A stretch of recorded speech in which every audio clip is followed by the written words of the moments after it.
இது வந்து பார்த்திங்கன்னா மரவள்ளி கிழங்கு. வருஷம் முழுவதும் ஃபார்மர் வந்து பார்த்திங்கன்னா மரவள்ளி கிழங்கு தான் இந்த சைடு வந்து அதிகமாக போட்டுட்ருக்காங்க. இது வந்து பார்த்திங்கன்னா இப்போ தற்சமயம் வந்து பார்த்திங்கன்னா கடந்த ஒரு 2 வருஷமாக வந்து அந்தளவுக்கு வந்து பார்த்திங்கன்னா ஈல்டு வந்து நல்லாயிருக்கு. ஆனால் அதுக்கேற்ற விலைகள் வந்து கிடையாது. அதே நேரத்தில் ஃபார்மர் வந்து ஒரு 2 வருஷத்துக்கு முன்னாடி வந்து இந்த சைடு வந்து மரவள்ளி கிழங்கு போட்டிருந்த இடத்த அவாய்ட் பண்ணிவிட்டு செம்மரங்களை வந்து நடவு செஞ்சுருக்காங்க.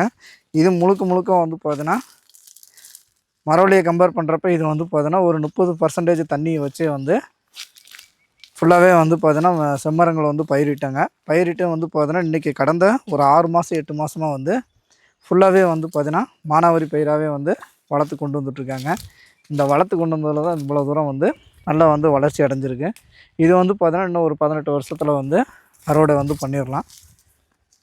இது போன்ற விவசாயிகள் வந்து பார்த்திங்கன்னா மற்ற விவசாயிகளும் வந்து பார்த்திங்கன்னா இந்த மாதிரி வந்து லேண்டு இருக்கிறதுல வந்து பார்த்திங்கன்னா ஒரு 10% ஒரு 20% வந்து லேண்டு ஒதுக்கி வந்து பார்த்திங்கன்னா இந்த மாதிரி மரப்பயிர்கள் ப்ளஸ் வந்து பார்த்திங்கன்னா பழப்பயிர்கள் சாகுபடி செஞ்சோம் அப்படின்னா இருக்கிறதுல வந்து பார்த்திங்கன்னா நல்லா வந்து விவசாயிகள் வந்து பார்த்திங்கன்னா நஷ்டம் அடையாமல் எதாக இருந்தாலும் பலன் பெறலாம்.